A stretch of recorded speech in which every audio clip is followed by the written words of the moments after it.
Okay, we are now going to bring on our next guest. If you like two guys talking about nerdy stuff, you probably already know these guys, or at least one half of them. We are fortunate enough to have Alex, aka Hat Guy, from Escape Pod. Parentheses Hat Guy. Parentheses Hat Guy. Let's bring him on. Hey. Yo. Hello, everybody. How you doing? What's going on? Hey, thank you so much for being on, dude. I'm assuming that I would love for that to be where you live currently and that be the way your door looks. So this is a great story, and maybe I'll pick up the computer to tell it. But I'm home for the holidays. This is my childhood bedroom. This has been my closet door since the day I was 5 years old. Dude. And my mom, we went on a big trip, and my mom had a bunch of artists come in and paint all over my bedroom iconic Star Wars characters, and on the closet is the Millennium Falcon by the TIE Advance. So you can see behind my Lego Harry Potter castle, the Hot Wheels, we've got C-3PO back there. I've got a Darth Maul right there. That's awesome. They're sick. all over the room. Yeah. Dude, that's badass. Yeah, I was about to say, because I always had the stick onto the walls, you know, it's like hand painted. No, crazy. No, this is hand painted, baby. This is real art. This is real art, baby. Yeah. None of that AI bullshit. Exactly. We love it. We love it. Yeah, very cool. So I thought, oh, what a perfect background for this. Dude, this is awesome. Yeah. This is awesome. Very fitting. How far are y'all into this? This is what, 17, 18 hours, 19 hours? This is 19 hours. 19 hours. Yep. You guys look a whole lot less tired than me. This is a big I think we've just hit like a transcendent spot where we're just like, I might stay up for the next 36 hours and not be able to feel it. I think this is just the way my body works now. I don't know if I agree with you on that one. Absolutely. We've been living in evolution. We've been living off of Trader Joe's microwavables, sparkling waters, and that's pretty much it. So, and the power of friendship. Yeah. Damn it. Yeah.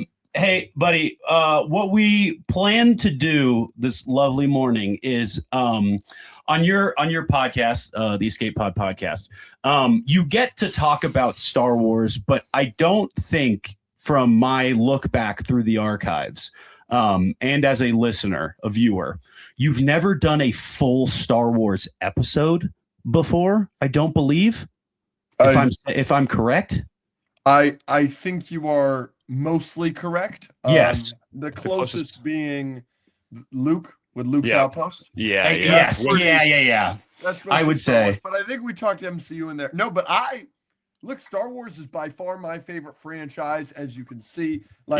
It's definitely the most important part of my nerddom. It's definitely the fandom I know most. It's definitely the franchise I know most about. It's my two favorite movies of all time are Star Wars movies.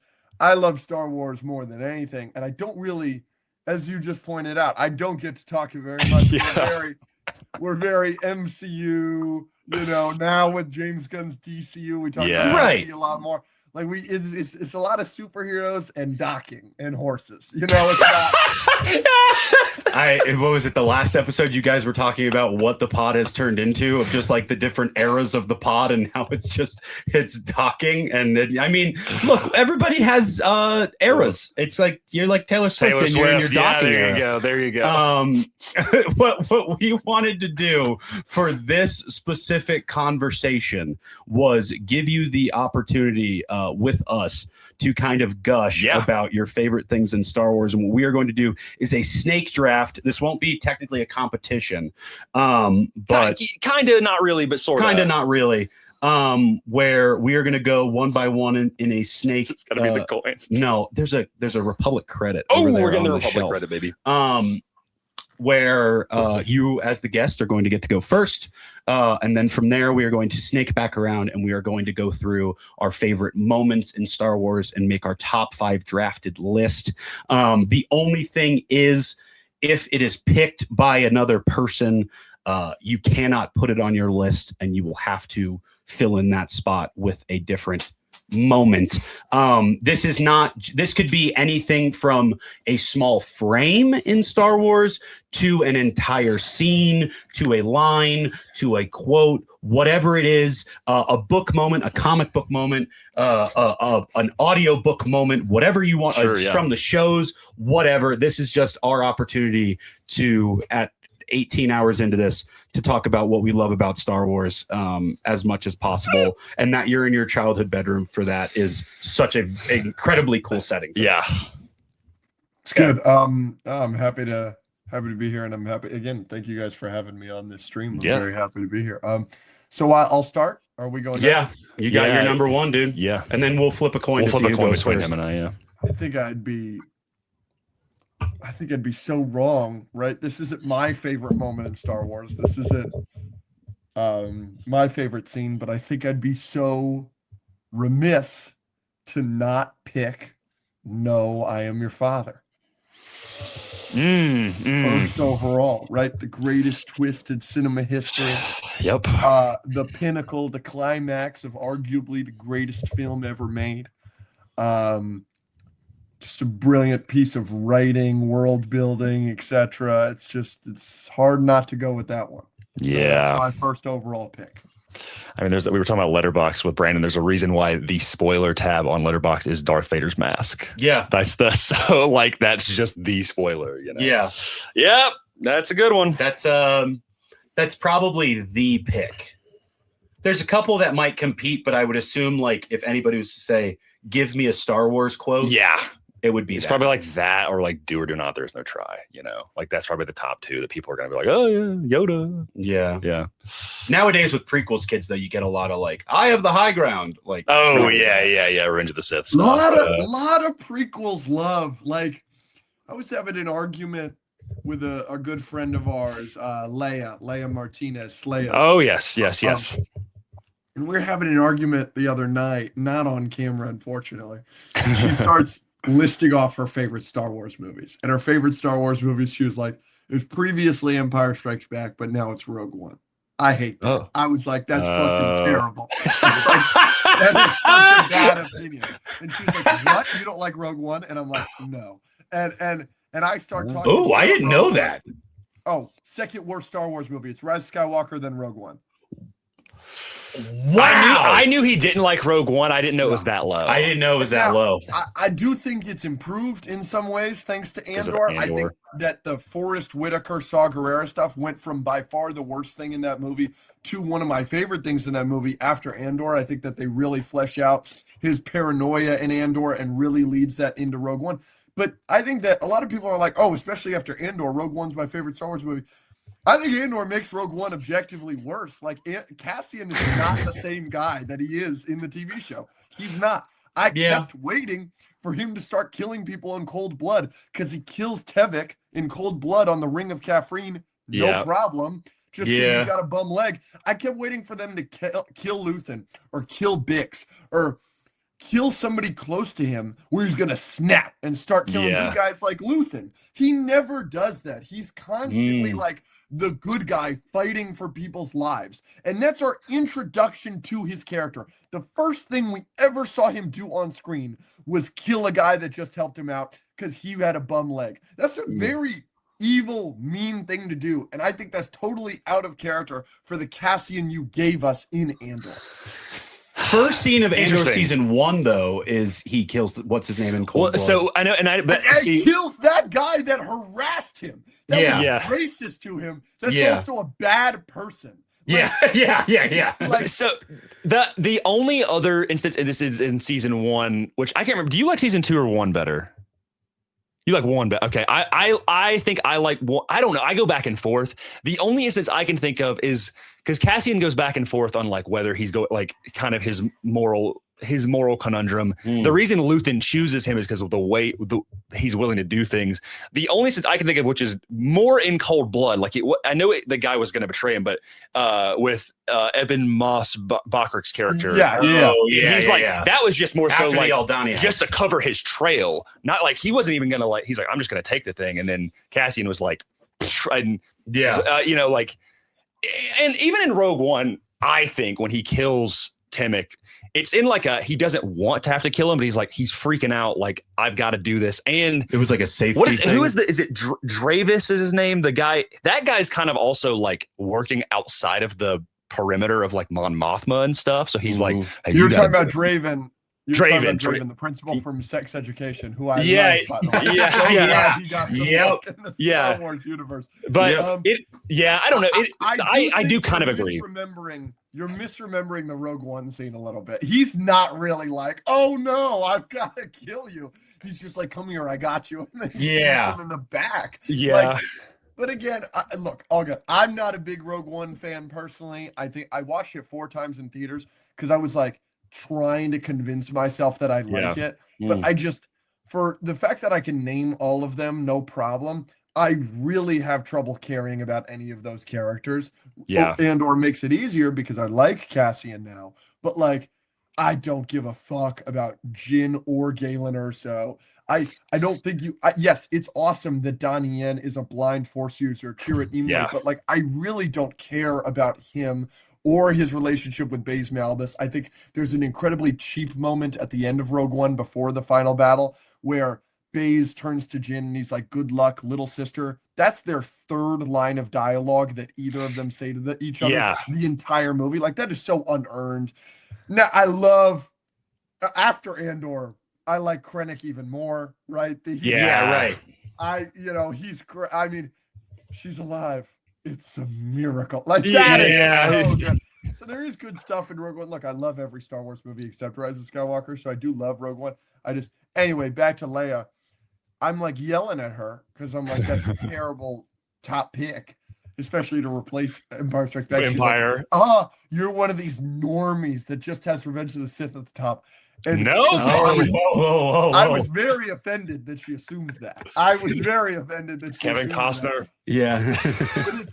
It's so, that embarrasses me as a Star Wars fan that's the one that she assumed I thought was the best. Like, that embarrasses me that's where we're at in a society where it's like, that's the normie pick in somebody's eyes. Somebody as ingrained in the Star Wars community as Leia's.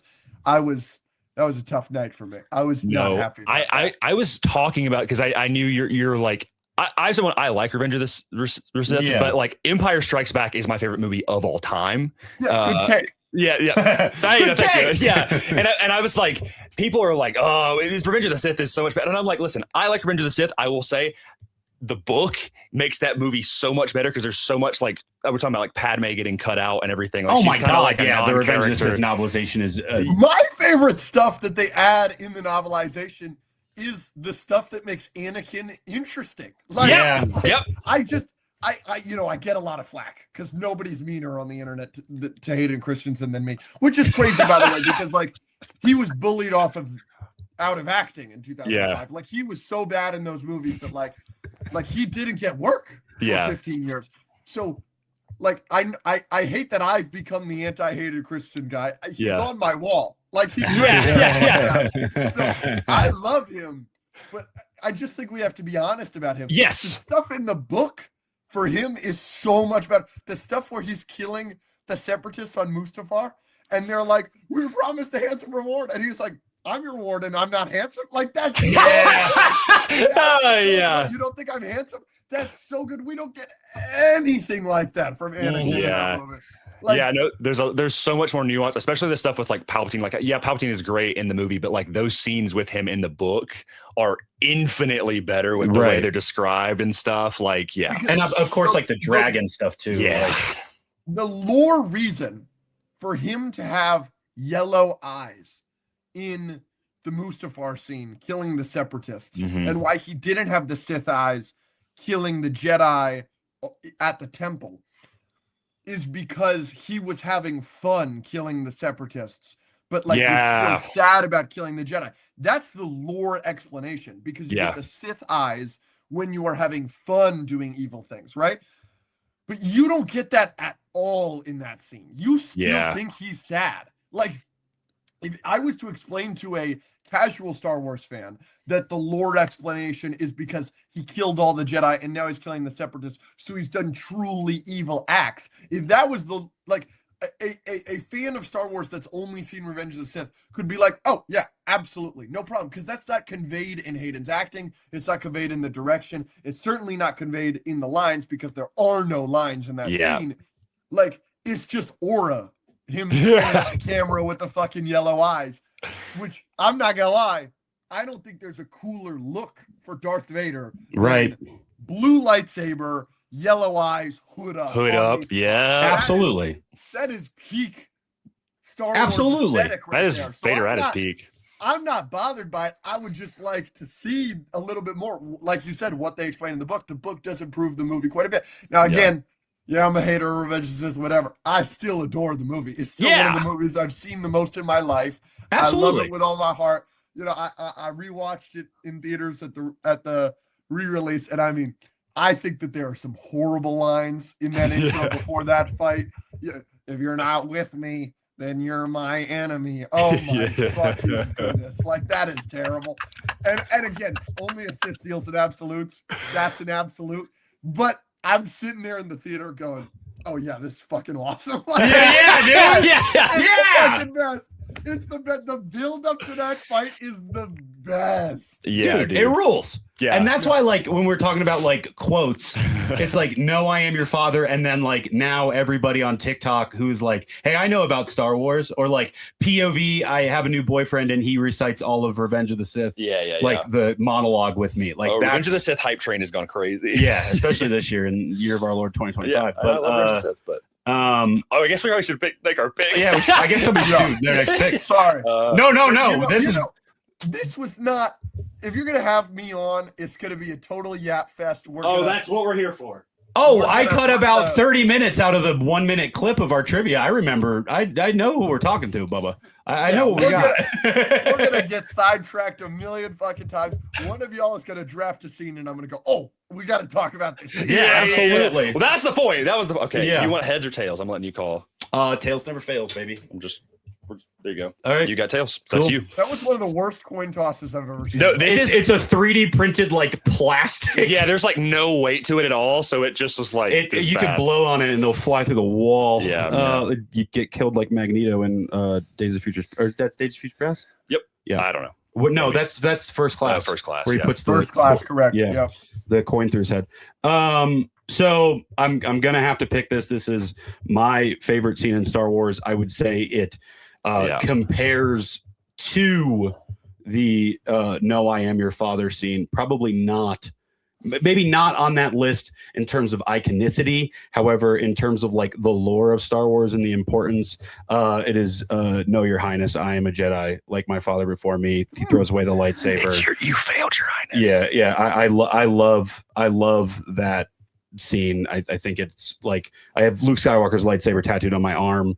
I think it's the best because he throws away that lightsaber. I'm a Luke head. Yep. And I love that scene. And that's my number one. Yeah. And now it's on the list. That's a good one. I like that pick. Now here's the second overall pick. Thank you. Here's the question: are we limiting this to only movies? No, this is everything. Oh, all right. Okay, this is a cutscene deleted from the Revenge of the Sith video game. If you would like, go for it. That's not what I'm picking, but I mean, nobody else is going to pick this, but I just feel like it's for my own personal reasons, much like you picked yours. I will be picking spoilers for an 11-year-old show. The death of Kanan Jarrus. That whole scene is a masterpiece to me. I mean, like, you've got Luke's, I've got Kanan's lightsaber tattooed. I think Kanan, for me, I mean, Kanan is my favorite Star Wars character. He is a lightning in a bottle character, and this is someone who has been consuming Star Wars since I was born. You know, that character hit me on such an emotional level that the framing, the music, everything is just firing on all cylinders. I was like, how that sets up Ezra's sacrifice. Yeah, exactly. Like, and especially like the eyesight coming back. I mean, like, so that's gonna be my selfish pick. The rest are probably a little bit more unanimous. Oh, which I get a second. Are we doing Snake? Yeah, we're snaking it. Oh, yeah, baby. Oh, I gotta go OT, but you guys chose the best OT. I mean, there's one in the OT that I'm surprised you have not picked yet. Well, yeah. Okay. This is also selfish for me, and I don't care. The cave on Dagobah. That's the one that I thought you were the going cave to on say. Dagobah. Wow, why the cave specifically? I think that is I love when the Force gets so mystical and weird, and I think Dagobah is such like an interesting place for that. And I think that scene can be interpreted in so many different ways of like, of course they're setting up of like, oh, Vader is like his father and stuff, but it's also hinting at like Luke's inner darkness, you know, which I think helps serve the Last Jedi in the moment that we get with the truth with Kylo. And you and I are people like, I know you love Last Jedi. I'm someone that I'm like, I have problems with Last Jedi, but that stuff I really do enjoy. And I just love like, you like Yoda being like, your weapons, you will not need them, and Luke still brings the weapons in, and Yoda doesn't correct him, and like the weird kind of like film slow-mo that they do where it looks very dreamlike and everything, and just like it's scary. Like it's like as a kid that scene scared me. When Star Wars is like goofy but also like weirdly like off-putting, that's when I'm like, oh, the Force is working awesome, right? I love when the Force gets weird. So I don't know, I love Dagobah, Will's Mortis stuff. Yeah. I want to make something clear. I do have clear problems with Last Jedi. Last Jedi is nowhere near Empire or New Hope. That's your number one, isn't it? Last Jedi is your number one, as you've said multiple times, right? No. Fuck no. Get out of here. It does not touch the first two. I agree. The Last Jedi is the LA Rams of Star Wars, as you have said in the past. That's you're wrong.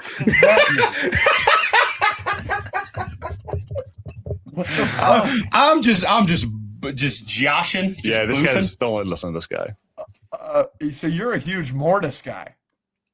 That is my username. Yeah, he's Mortis FM. Yeah, but huge. Just is that your like is that your favorite concept in Star Wars? Favorite concept? I mean, I think it's some of my favorite mythology because I love how ambiguous it is, and that's when I that is always my thing. Is the Force is best when you only just know enough about what's going on, but never quite enough. You know, so yeah. I just the thing, like, I'm not a huge Mortis guy. Okay, like, I think it's too much for me. Okay. But I'm happy for you. Yeah. But hey, go for it, dude. Live your dream. For me, it's such a thing, and we'll see what happens in Ahsoka season 2.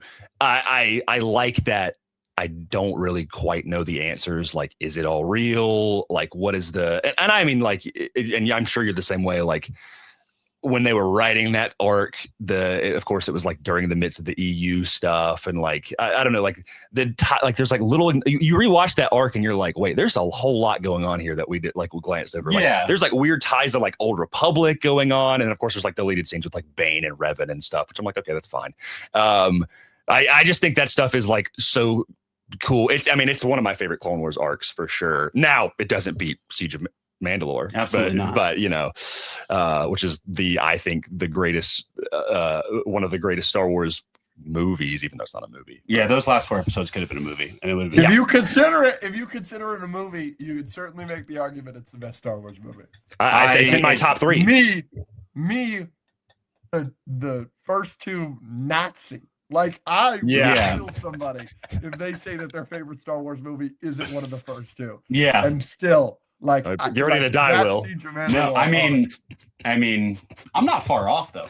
Yeah, you're not far off. So my second pick has to be. I'm going to refer to this as Luke. Yoda lifts the X-wing. Of course, that was going to be yeah. But great pick. I would love to throw in Yoda talking about the Force with the tree, the rock. Like all of that, like luminous beings are we? Like I kind of consider that all one thing, if that's okay. If it has to just be Yoda's theme lifting the X-wing, I'm fine with that. It's impossible. It's kind of a 1-2 punch sort of thing. I don't believe it. That is why you fail. Like if that has to be, if I have to siphon that portion off, I'm okay with that for the sanctity of the list.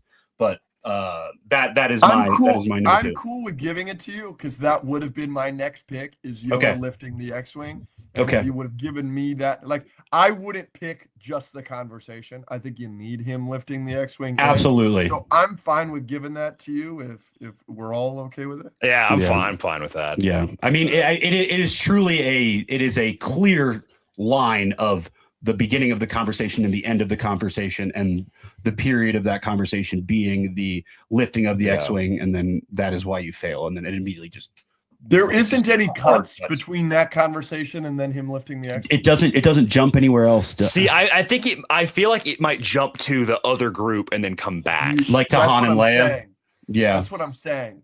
If it needs to be, like I'm saying, if it just needs to be lifting the X-Wing, that's the part that I think is most important. Yeah, I mean, maybe just focus on that then, I guess. All right, I'll go with that. Yeah. Yoda lifting the X-Wing. Okay. For the Okay. theme But I don't alone. think anybody's going to pick just the conversation. Is anybody going to pick just the conversation? Probably not. Probably not. Unless Yeah, you so- pick that also as Yeah, another then one. my third pick is luminous beings. Are we not this crude matter? Yeah. No, I'm okay with that. That's fine. That's cool. Let's go. Sir? Sir? So it's my pick now. Yes, sir. You I get two. can't believe that the twin suns on Tatooine has fallen all this way. That is up there for I am me. very happy with that pick. Okay. Yeah, I like that. I'm going the twin sun sunset for sure. That's awesome getting that there. And then I really think I'm going to get to pick all of my picks. The way that this has been going, I don't see you guys picking any of these.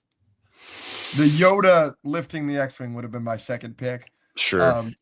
But I got a lot of fun stuff that I just don't think is going to get picked. I would love to go over some of these after this draft. Yeah, If we sure. could all go, oh, well, I would have picked this. I would have picked Yeah, this, yeah. etc. yeah. But so next, just because I feel confident that I'll be fine for the rest of this, I want to do my favorite scene in all of Star Wars, which, if you watch the pod, you already know this. I talk about this as much as I can. I am a Revenge of the Sith hater, but my favorite scene in all of Star Wars is in Revenge of the Sith. And it's, did you ever hear the tragedy of Darth Plagueis the Wise? That is, in my opinion, the best scene in all of Star Wars. That's I a almost- good take. I almost dude. wrote that down on your list just to get it out of the way Yeah, before I we mean, even started this. Come on. It is so well written. It is so rarely, for the prequels, so well acted. Mhm. And it's like what it does for Ian McDermott, bro. expanding the Star Wars lore cannot be overstated. Like Correct. so much of Star Wars lore comes from that conversation. And it Mhm. does such a good job, in my opinion. One of the biggest, I have said, one of the takes that I've gotten the most hate for, especially among Star Wars fans, is I do think that George Lucas is a bit of an idiot. Yeah. It took 19 hours to get here. We're here. I love it. Let's do it. I just don't think he gets what makes Star Wars popular or beloved at all. And that shows, like, that's the divide with the prequels and original trilogy and this and that. As we've been talking about in this on this stream so far since I've been on, is we've talked a decent amount about Revenge of the Sith and how in 2025 that is like the public's the general answer for the best Star Wars movie. Right. But there are people like me, original trilogy, and I'm not an original trilogy Nazi, by the way. Like, it's just really the first two. I think that Revenge of the Sith is better than Return of the Jedi. I think Return of the Jedi is a flawed movie. But I know. agree. Your opinion okay. on Return of the Jedi is just dog shit. And It's okay. It's okay. It's okay. I knew that was going to come up, at some point, and it's it'll fine. come up. And I'm I not love you. worried It's about okay. it. We're here for charity, ladies and gentlemen. Yeah. We got shit we got to do. Yep. It's for the kids. Yep. We're but, checking off our boxes here. We got to do it. But like the thing is with like George Lucas is like no concept of like what made Star Wars great, and I think that like specifically 1977 A New Hope, and that a great example of that is that every chance he gets he makes it worse. And with the special editions is just, I mean, adding McClunky to the newest version on Disney. Did he do that though? Wasn't He that just did that? George Lucas did that. Yes. I thought that was just a Disney Plus thing. People were like, "What was this?" No, that was George. George Lucas loves changing this movie. Now there's the legality of it because he doesn't want his ex-wife to make any money from it, which is also a pretty shitty thing to do. But you know, what are you gonna do? You can go into the weeds. It's crazy. Yeah. Y'all can go into the weeds of Yeah. that on your own. I'm Yeah. not gonna talk too much about that. But no. So like I don't think he gets it. Like I don't think look. A lot of 1977 was an accident. Like a lot of it is an accident. Right. It was like an accidental masterpiece, an accidental success. And I think that a lot of the special edition changes and a lot of the things where he's like, well, this wasn't what I wanted it to be. Yeah. But it's the second biggest movie of all time adjusted for inflation for a fucking reason, George. And so I do think he gets it in his own way. And I think that, you know, you see a lot of that in the prequels, unfortunately. But so what I wanted to say again, here we are on another tangent, but I appreciate y'all's patience because I don't get to talk Star Wars like this all the time. That's why we wanted to do this. So we got to get it back on again at this point. 3 hours. Is fucking like, I think one of the biggest mistakes George has ever made is the midichlorian change in Phantom Menace, because you're taking Star Wars and it's like this like really mystical, the Force, the way that Yoda explains it, the way that Obi-Wan explains it, it's very spiritual. A really good comparison is, you know, Fire and Ash just came out. These Avatar movies, there's a lot of sci-fi in those movies. They don't sci-fi Awa. Awa is just God. Yeah. Like, you know what I'm saying? They're just like, yeah, how do we, you know, do this thing? Oh, it's just God. Like, just God is going to provide. That it's just all spiritual stuff there. Like, I think the Force is better if it's just kind of a spiritual thing. And making it sci-fi, I love Star Trek. I'm a big Trekkie. I don't get to talk about it very much because it's not very popular anymore. It's a little too nerdy for people. Wrath of Khan is one of my favorite movies. I love the reboot with J.J. Abrams, the first one, because Into Darkness is just a disaster. But I love Star Trek, but that's like sci-fi. Yeah. I don't want you to sci-fi the Force. And that's what they do in Phantom Menace. And the Darth Plagueis, the Y scene, corrects that. It corrects it. Oh, yeah. He does the line. He was so powerful. He could use the Force to influence the midichlorians to create life. Oh, thank you so much, because you take away. So the Force and the midichlorians. Okay, the midichlorians is a sci-fi explanation for like what the Force is, in the same way that like trees on Earth give us oxygen, but it's like, oh, but some people, airbenders in Avatar land, can fucking manipulate the oxygen. That's what you're doing with that, where it's like Darth Plagueis was strong enough where it was like his use of the Force was above the midichlorians. Bang, you fix it. Like already right there. Yeah. That's amazing. I love that shit. So I was gonna say, can I ask a question? Then now with Ahsoka, and there's some Luke comics and stuff like that post Return of the Jedi, where the Force and learning to use the Force and people's ability to use the Force is referred to as a door. It's a river. It's a river, and how open that door or window is for somebody, and that's their ability for somebody like a Sabine Wren to be able to use the Force. Where Hu Yang says, "You are probably the worst Jedi to ever have Jedi'd." Yeah. And obviously she does throw Ezra Bridger at the end of Ahsoka into that Star Destroyer, but like just that idea of yes, midichlorians, yes, Jedi were looking for the kids with the highest count, but I guess Sabine being that example of like anybody can truly learn if they their focus is determined enough, I guess. Well, for my thing is, so I think if you put it in the vacuum of just Phantom Menace and nothing else, it's bad. And I think this is the way Star Wars is.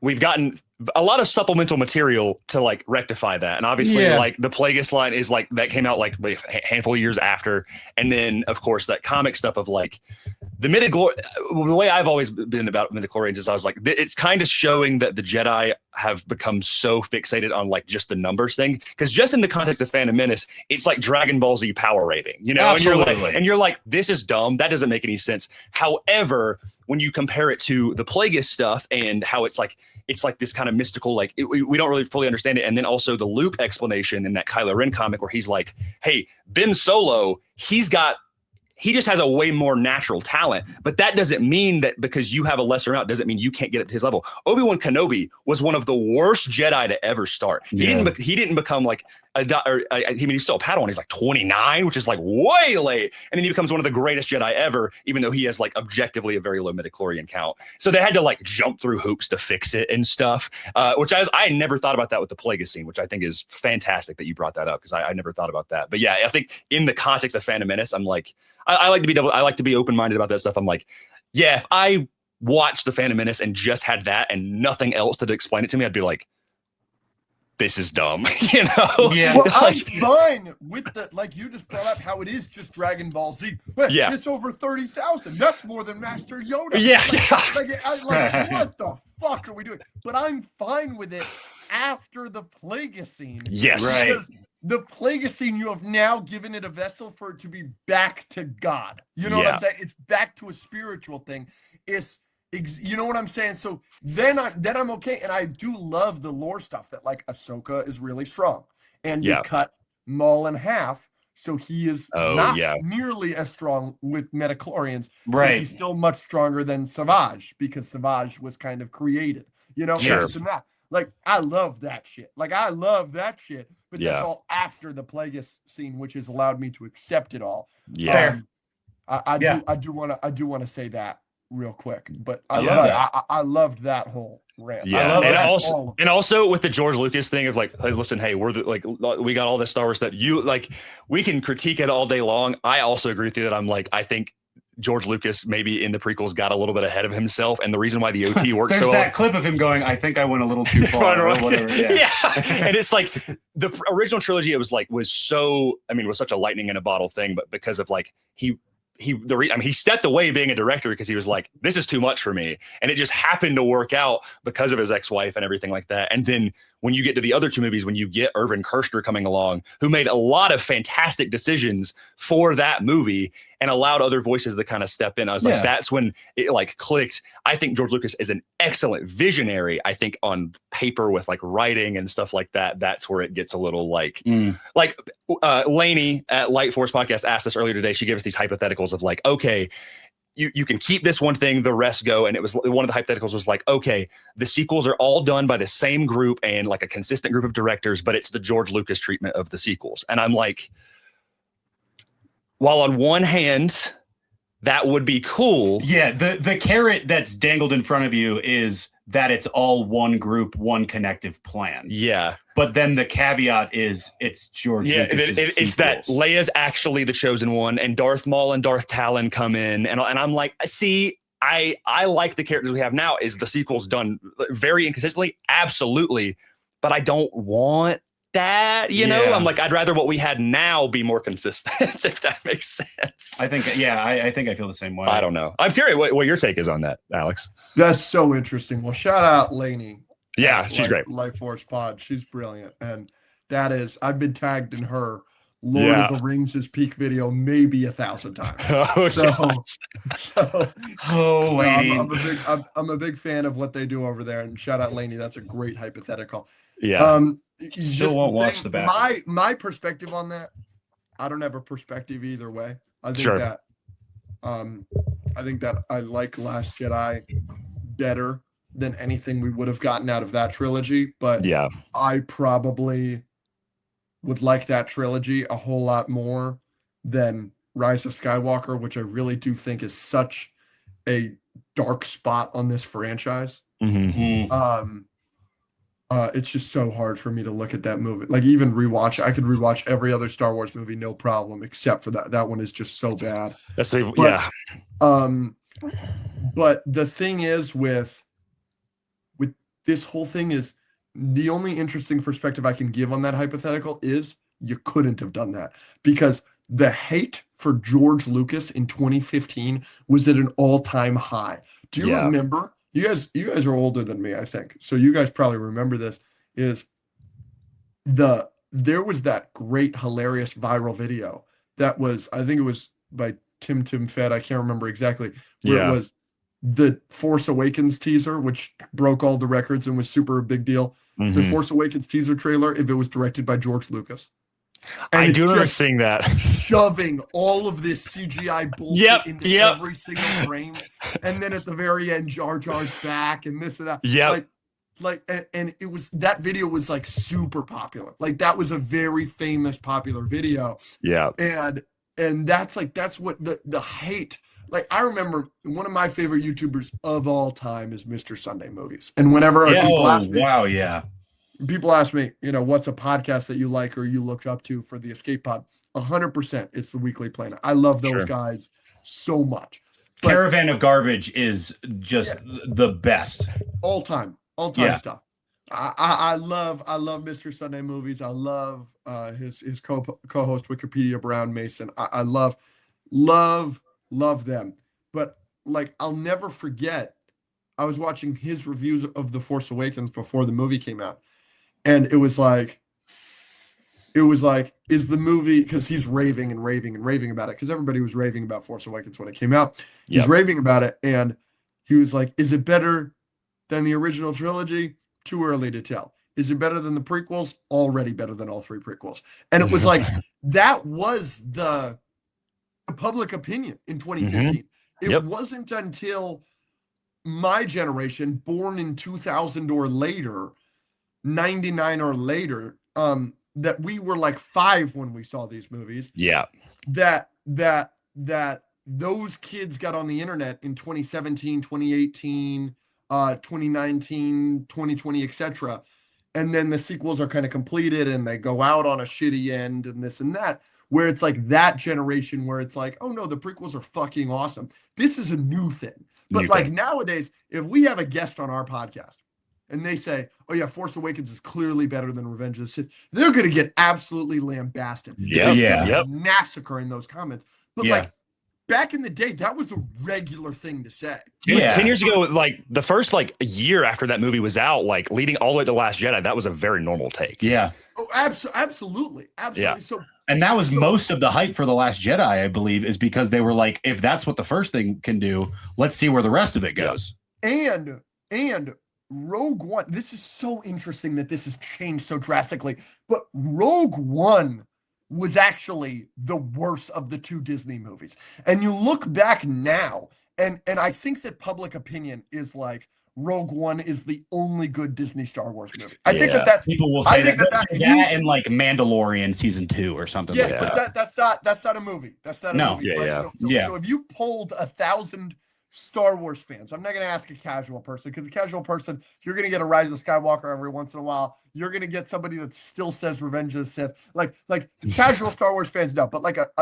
actual Star Wars fan, they could be certainly more casual than the 3 of us, but a Star Wars fan, if you pulled 1,000 of them, I think 1,000 of them would say Revenge of the Sith is clearly better than Force Awakens, and Rogue One is the best Disney Star Wars movie. I think that's a lot of people say that.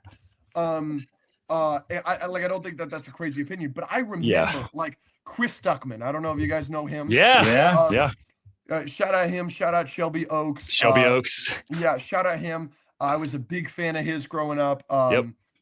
Breaks my heart he doesn't review movies properly anymore, but what are you going to do? He gave... I almost just spit out my water. He gave Force Awakens an A-, and it was his favorite movie of 2015. He gave Rogue One a B, and it wasn't in his top 10 favorite movies of that year. And that wasn't a crazy thing to say. That was like a regular take back then. I think that Rogue One wasn't a disappointment per se, but it wasn't the phenomenon that Force Awakens was, certainly. Yeah, absolutely not. So I remember like the lead up to, it wasn't until Last Jedi where everything. Everybody woke up and it was a new world. Yeah. I've never seen anything like it. And I didn't really realize the hatred for Last Jedi. I was just so in my own bubble because I liked Last Jedi and I wasn't on the internet enough to quite understand the hatred for Last Jedi, because all my movie review people, Chris Duckman liked it, Mr. Sunday Movies liked it, Jeremy Johns liked it, like all these people liked it. I've never really watched Star Wars Theory. I've never really watched like a lot of like the Star Wars people. So I didn't know that movie was hated on like that until the lead up to Rise of Skywalker. Because I saw that first Rise of Skywalker teaser. It's like, no one's ever really gone. And then you get the Palpatine laugh. And I'm like, oh, this is the greatest shit ever. So I watched like every YouTube video possible. And then I'm like, holy shit, people don't like Last Jedi? Like, that's crazy to me. Oh, that was, I left the theater and I was very confused by the movie. I didn't dislike it. I don't think everyone through a phase where I disliked it, but I was like, interesting. And that's all I did the next 2 weeks was just watch people talk about this movie. That was me after Force Awakens was watching. Yeah. Like, I watched Force Awakens 8 times in theaters. That was me after Force Awakens. For me, Last Jedi, I think I only saw it 2 or 3 times in theaters. I didn't watch any videos about it. I was just like, oh, this is good. The big thing, I definitely preferred Force Awakens walking out of it, but it wasn't until I reached out. I rewatched Force Awakens and Last Jedi in the same night, showing them to a friend of mine before we saw Rise of Skywalker, where I'm watching Last Jedi, and I'm like, wow, Force Awakens took no risks. Like, Force Awakens was so safe. Like, and Last Jedi, like, God, that is definitely the only Star Wars movie in my life to surprise me. Like, when they killed Snoke, I was fucking flabbergasted. Peak moment, dude. Peak moment. Really cool. A lot of people don't like that, and I get that, because a lot of people were like, they had all their theories and this and that, and I did too. But I don't think a lot of people like got it, where like they killed him and they were like, oh, so all those theories were for nothing. Well, you guys made your theories on your own. They never in Star Wars told you that this guy was going to be a big deal. It's something that we built on our own, and I got that immediately. I got that as like it actually doesn't matter who he is. 100%. I loved that so fucking much in the theater. I was like, this is the coolest shit ever. And then I make Kylo Ren the bad guy.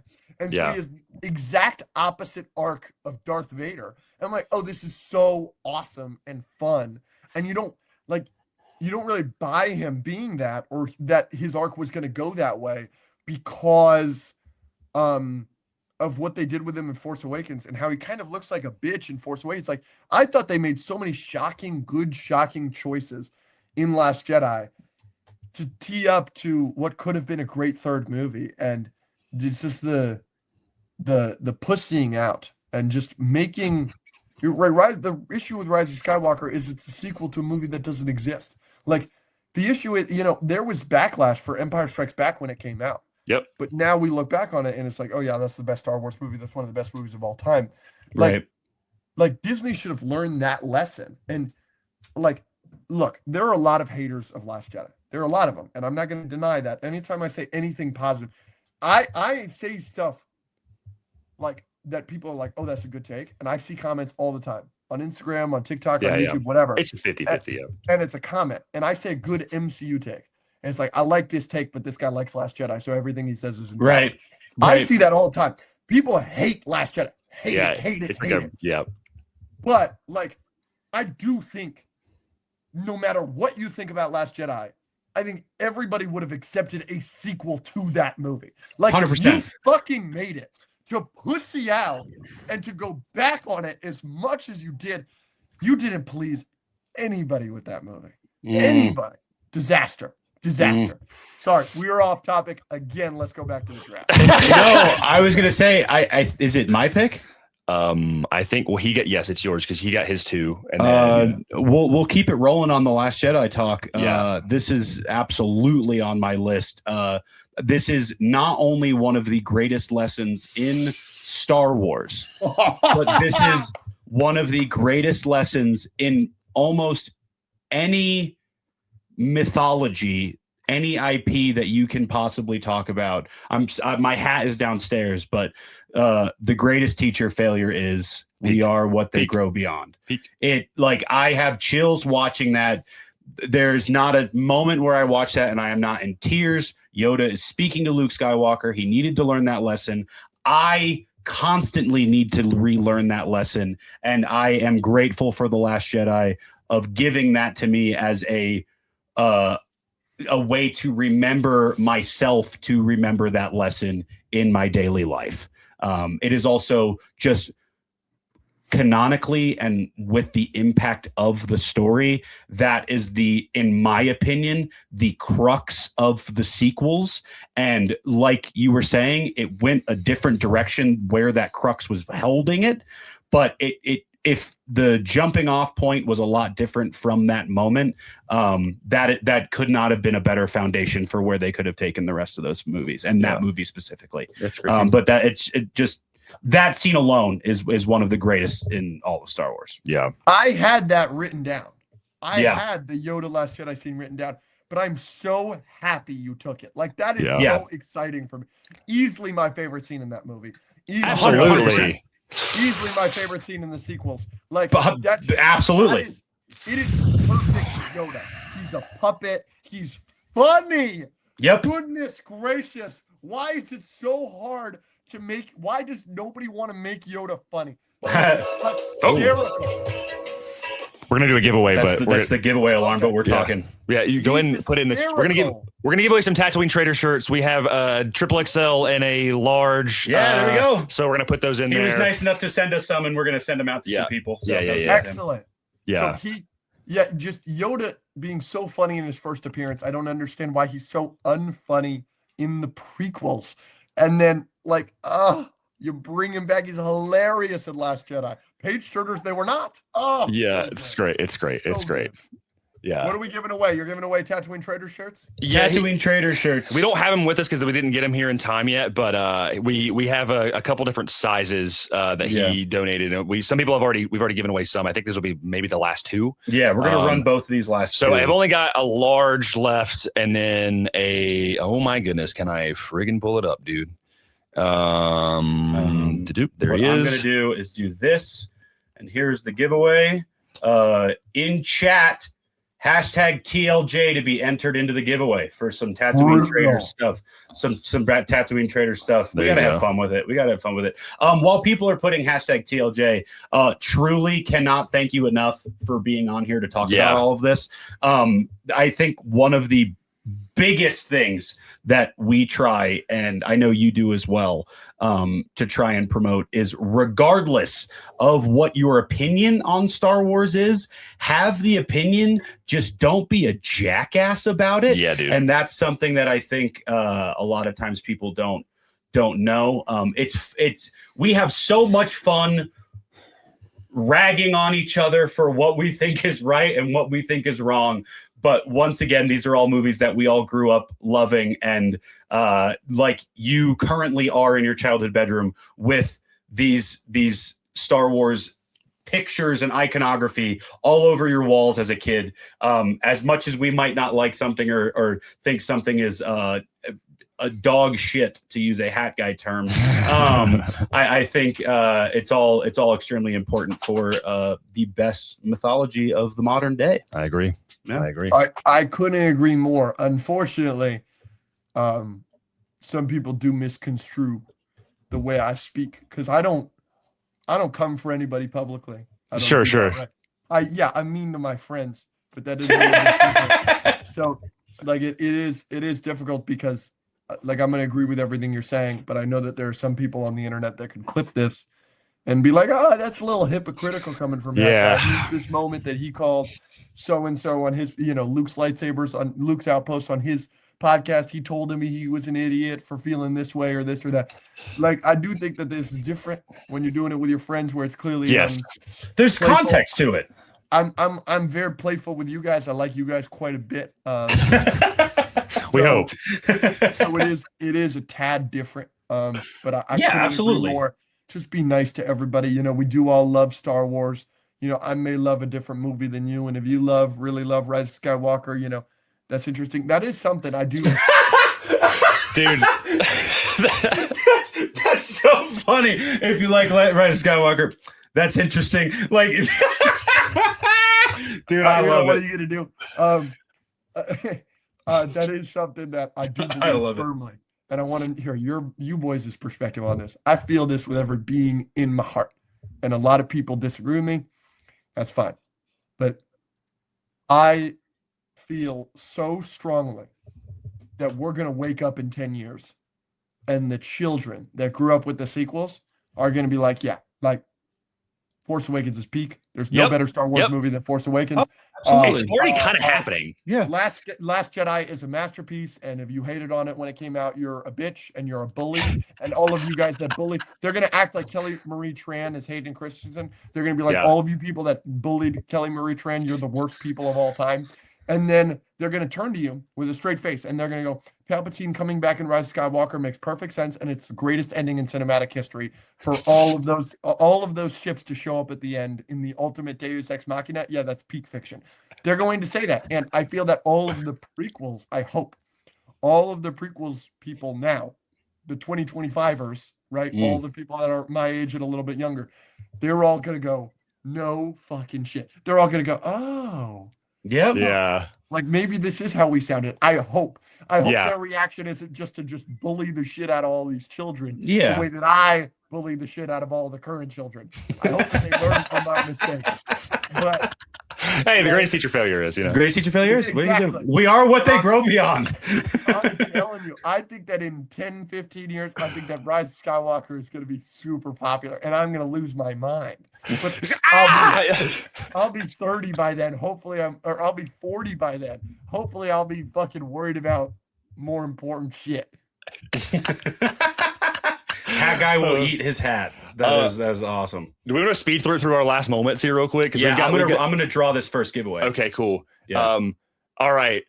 I'm gonna start with this one. Alex, sit down again. We just got on a whole 5-minute thing about Rise of Skywalker. Yeah, so sorry about this one. This is a freebie moment for me. I feel like I had to. Oh, Chris. Okay, Chris got a perfect. shirt. Chris, please comment. Do you want to? Okay. All I have is a large and a triple XL. That's all I got. I'm sorry. That's all that's left. That's the way the meatball bounces, as they say, and by they, nobody I mean has ever said that. Me. The moment that I'm going to pick, this is just a gimme for me. I have a lot of problems with Rise of Skywalker, but that being said, I have one of my favorite moments in all of Star Wars is the Ben Solo redemption. The moment with Han. He lost him. No, I know. No, him. and hear me out. That there was people that were, and I you're probably in the same camp. I personally never wanted Kylo to go full dark side.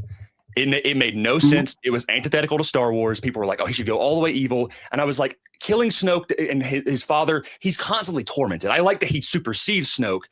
But the moment of redemption of Leia sacrificing herself and doing the exact same thing that Luke did in Last Jedi and using her final vestige of the power to try to bring Ben back and bring back his memory of Han, not a Force ghost, just his memory. And it works. Her final moment works, and it all comes together, and his sacrifice allows Rey to live. It's peak. It's peak to me. That is my thing. I have a lot of problems with Rise of Skywalker. So but that I love is Leia projecting Han. Yes, when she sacrifices herself and she dies, she's reaching out to Ben, and it's his memory. That's why he's like, it's your memory, you know. I've never heard that explained that way. Really? Never. Yeah, no, that's I know that it's a memory, but I was about to say to you, is Han a Force ghost? And you were going to go no, because you know lore. And I was going to go, what is it? And you were going to go, it's a memory. And I'm going to go, so he forgave himself. Yeah. No. That's always my argument against that. Yeah, it's Leia trying to bring him back for the last time. It's Leia knowing that she can't do it. Which it's actually not. It's not that. It's that Carrie Fisher died, and so they didn't have a scene filmed, and so they had to get her. Absolutely. But I would have. You want to break the fourth wall a little bit. I do that often. Sure. I do that often. Yeah. We can do that. Yeah. But no, that's an interesting lore explanation that I have not heard before. Yeah. And that's the thing for me of why I know a lot of people are like, oh, Rise of Skywalker undoes a lot of things in Last Jedi. And it definitely does. But the connection of Leia pulling the same move, like doing the projection thing, and that being, because otherwise I'm like, it makes no sense how she dies. She's like, is it like dies of sadness like Padme again? No, you know. And there was a line that one of our friends put in the novelization. I read the novelization, but basically she was like, her legacy, her Skywalker legacy would go to Rey. her Organa legacy would go to Poe, like being a general, and her Solo legacy would go to Ben. Well, for one last time, Hope One to last try time. and go back to Ben. Yeah. Which and- once again, novelization's kind of helping out stuff. Yeah. And I get it. It's Star Wars supplemental material doing like, hey, let's fix this because we didn't do it good the first time. I get it, but that's also what Star Wars does. So, what's your one? Your next one is your last one? I think we have to go back one more time. Yeah, we have to go back one more. Okay. My next moment is Ben talking to Luke, giving him his father's lightsabers. Like, this is your father's lightsabers. Oh, there goes mine. This is a weapon of a Jedi Knight. Fabulous. That is fabulous. There goes mine. The music, Alec McGuinness, it's oh my gosh, it's peak. Only Star Wars actor to ever be nominated for an Oscar for their Star Wars role. So good. There you go. So that's my 4. Great my next would be we talked about it a little bit earlier. Clone Wars season 7, the final moments of Clone Wars season 7 where Ahsoka drops the lightsaber, it transitions into Darth Vader picking up the lightsaber, turning it on. We see Morai flying over. I have that 332nd trooper in the snow tattooed on my thigh right now.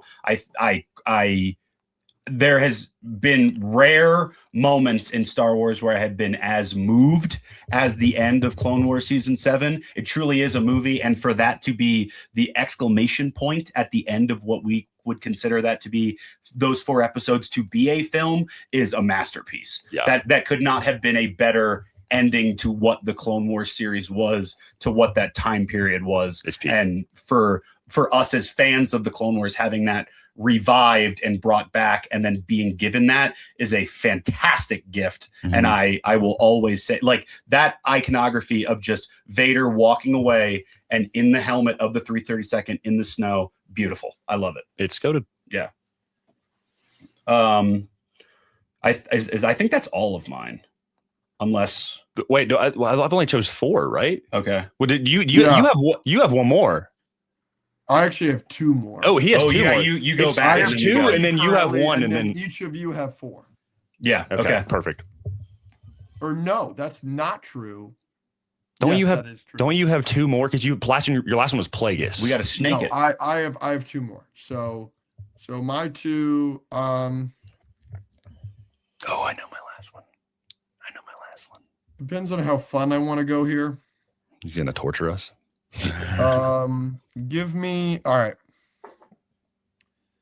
Phantom Apprentice. Give me Ray Park in the mocap suit for that fight between Maul and Ahsoka. Love it. Right. That is spectacular. I have a kind of a hot take about the last 4 episodes of Clone Wars. I think they're all spectacular. I think that's clearly the best arc of Clone Wars. Like I said earlier, if that considers, there's very few things I consider to be peak Star Wars. Star Wars. There's very few things. And it's New Hope and Empire, obviously. And then the 2 other things I would include in there is the last 4 episodes of Clone Wars and Andor season 1. That's it. Like, I don't think I have any books in there. I don't think I have any other movies in there. I don't have any scenes in there, whatever. Peak Star Wars, that's those 4 projects. But I think Andor season 1 is like lucky to be in there. You know what I'm saying? Yeah. But last 4 episodes of Clone Wars absolutely belong in there.